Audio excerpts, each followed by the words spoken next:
S'agissant de l'amélioration des ressources budgétaires par l'optimisation des recettes fiscales, l'amélioration des ressources budgétaires par l'optimisation des recettes fiscales passe par une meilleure mobilisation des ressources intérieures.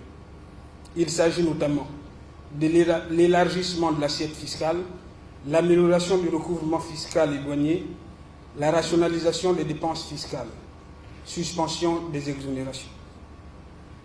Le gouvernement est revenu sur la rationalisation de la dépense publique par la suppression ou la fusion de certaines structures publiques, l'amélioration de la gouvernance et du climat des affaires, audit des structures publiques, paiement de la dette intérieure, actualisation du cadre juridique des affaires, création d'un compte séquestre de TVA à la BEAC. La soutenabilité de la dette et l'accès aux marchés financiers, processus de reprofilage de la dette extérieure, recours à un endettement concessionnel. Nos pays se sont mal endettés avec des endettements commerciaux pour financer des projets d'investissement de long terme. La vulgarisation des partenariats publics-privés.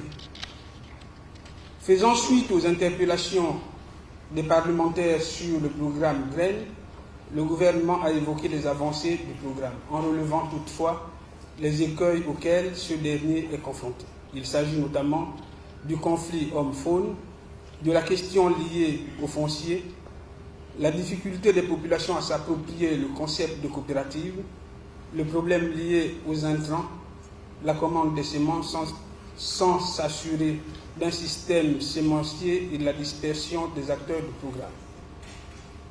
Concernant la réduction du train de vie de l'État par la maîtrise des dépenses budgétaires, le gouvernement a énuméré plusieurs mesures pour réduire le train de vie de l'État. Sur les biens et services, plafonnement du coût des véhicules administratifs à 30 millions, suppression des fonctions d'adjoint 2, suppression des voyages en première classe, réduction de la taille du cabinet du président de la République, du Premier ministre, chef du gouvernement et des membres du gouvernement, suppression des cabinets des anciens présidents d'institutions, réduction de 50% du budget de fonctionnement des anciens présidents d'institutions. Ces mesures ont permis à l'État de faire des économies de plus de 50 milliards de francs CFA.